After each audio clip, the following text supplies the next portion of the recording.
જ્યારે આપણી કથા વિરામ લે ત્યારે ઓફિસેથી લઈ લે, નહીં તો બીજે દિવસે સૌ સરખું તો આપણે બધાને પેકેટ અન્નકૂટનો મળશે. અન્નકૂટ પ્રસાદ, અન્નકૂટનો પ્રસાદ અન્નમાં શું છે? ઈશ્વર છે ભાઈ.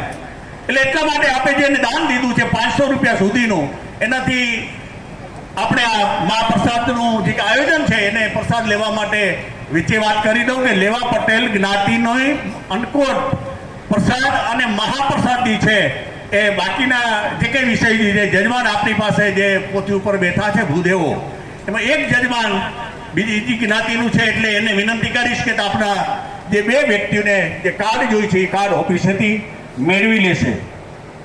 સમાજની પ્રણાલિકા મુજબ એ પ્રવેશ લઈ શકશે નહીં, કેમ કે જ્ઞાતિનો જે વિષય છે એટલા માટે છે કે કર્મી જ્ઞાતિના વડીલોને મહાપ્રસાદમાં પહોંચી ન શકે તેવા સાંભળી લઈ જે આવ જાવ ન કરી શકે મહાપ્રસાદ આપણે સાથે જઈને લેવો જોઈએ, પણ છતાં એક સંસ્થાએ નિર્ણય લીધો છે એ મુજબ આપણે જણાવી દઉં.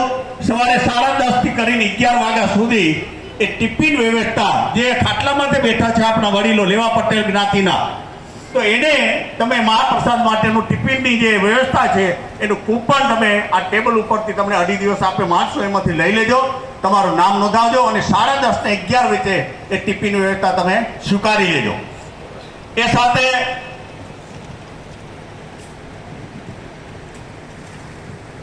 આપણા ગયા વર્ષે જે જજમાને આપણા પ્રસંગો તુલસી વિવાહ, વસંત પંચમી, રામનવમી, પાઠ ઉત્સવ અને જન્માષ્ટમીના પ્રસંગ, જન્માષ્ટમીનો પ્રસંગ આપણે પાઠ ઉત્સવ પછી જ્યારે કરવાનો થાય છે ત્યારે એમના એ જજમાનને છેલ્લે દિવસે એટલે તારીખ 23 બપોર પહેલા અત્યારથી જાણ કરી દો. હજી એક વખત ક્યારેક યાદ કરશું એ ધનજીભાઈ વેલજી ઝીણા ગોરસિયા કોઈ બી બે વ્યક્તિ સ્ટેજ ઉપર આવી અને વક્તાના હાથેથી એનું શાલથી સન્માન કરવામાં આવશે.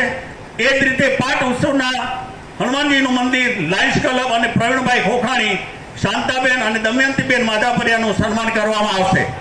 એવી રીતે રામનવમીનો પ્રસાદ જસુબેન રામજી બેનજી ગોરસિયા એ પરિવારમાંથી બે વ્યક્તિને જે અહીંયા સ્ટેજ ઉપર તારીખ 23 સન્માન થશે.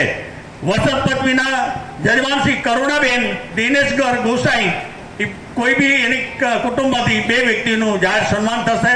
તુલસી વિવાહનો પ્રસંગ જે ગઈ વર્ષે આપણે જે કર્યો એ યજમાન શ્રી સવિતાબેન શાંતિલાલ હીરાલાલ ગોરસિયા પરિવાર, કોઈ બી પરિવારમાંથી, પોતે ફોરેનર છે છતાં એ પરિવારમાંથી કોઈ બી બે વ્યક્તિ આવી અને એનું સન્માન સ્વીકારી લેશે.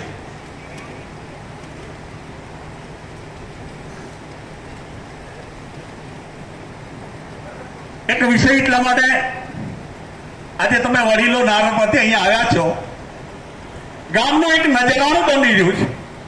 આ કથાનો વિરામ થાય ત્યારે એ તમે આ નજરાણું જોજો અને એ દેશ દુનિયાનું અને માધાપર ગામનું જેમ આપણે કચ્છના સમગ્ર કચ્છમાં, હું તો એમ કહું કે કચ્છ આખો અનોખો એક વિસ્તાર છે અને આટલો બધા મોટા વિસ્તારની અંદર મોટું મંદિર રામ મંદિરનું બની રહ્યું છે ત્યારે આ મોટો એક ઈશ્વરની કૃપાથી થઈ રહ્યું છે.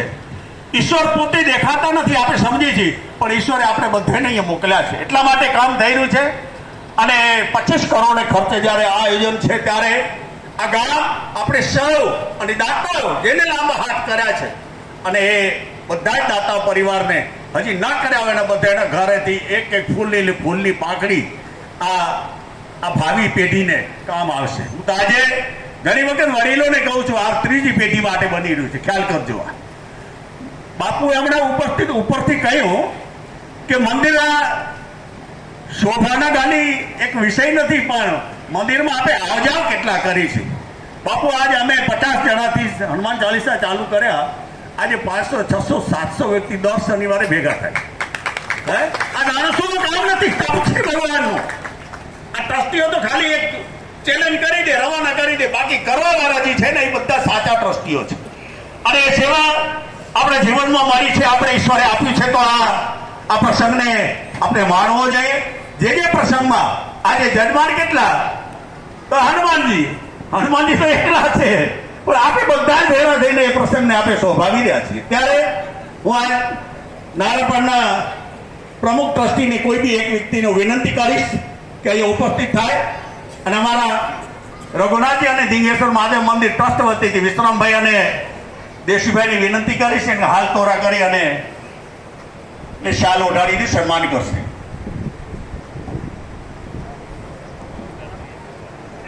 કોઈ બી એક વખતે આવું.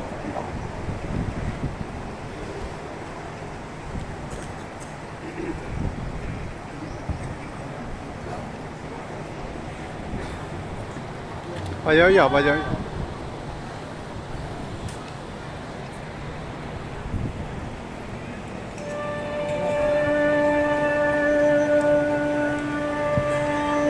Jadi apa aja itu, Pak?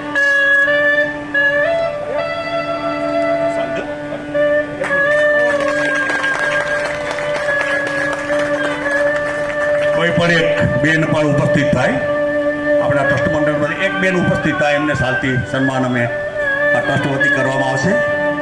કોઈ બી એક વડીલ માતા હોય, બેન હોય, દીકરી હોય, અહીંયા તો સંસ્થા છે. વિશરણભાઈને અને દેવશીભાઈને વિનંતી કરીશ કે એનું સાલથી સન્માન કરશે. આપી દો ખાલી.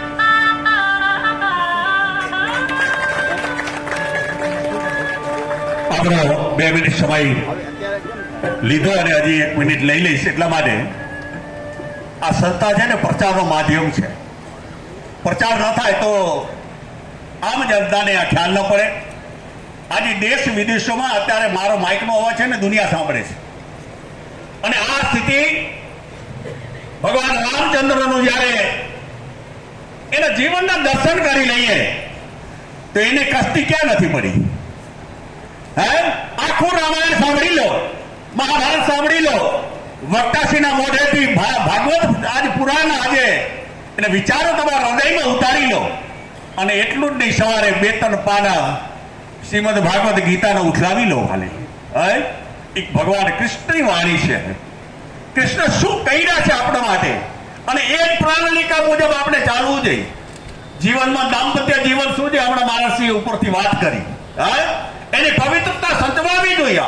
માણસ જન્મ છે ને ઊભો અવતાર આ ઈશ્વરે આપણે મને ને તમને આપ્યો છે. એટલે સમજવા જેવી વસ્તુ છે આ. અને કુટુંબ માટે આપણે બધા જ કરી છીએ, પણ મારા કુટુંબને ને તમારા કુટુંબને જેને સહયોગ આપ્યો છે એવો મારો તમારો ઈશ્વર હંમેશા આપણે બધાને સુખી રાખે, નિરોગી રાખે અને આપણા કાર્યને બઢતી હંમેશા આપતો રહે. એ જ વિચાર સાથે હું વક્તાશ્રીને હવે વિનંતી કરીશ કે આપણી વાણીનો લાભ અમારી આ સામે બેઠેલી સૌ સનાતન ધર્મપ્રેમી પરિવારોને આપતા રહ્યો. અને અમારા ભાગ્ય છે આજે અમારા જેવા જ્યારે વ્યાસપીઠ ઉપર અમને વક્તા મળ્યા છે ત્યારે અમને હલાવવાને અમે ધન્યતા અનુભવી રહ્યા છીએ. જય સિયારામ.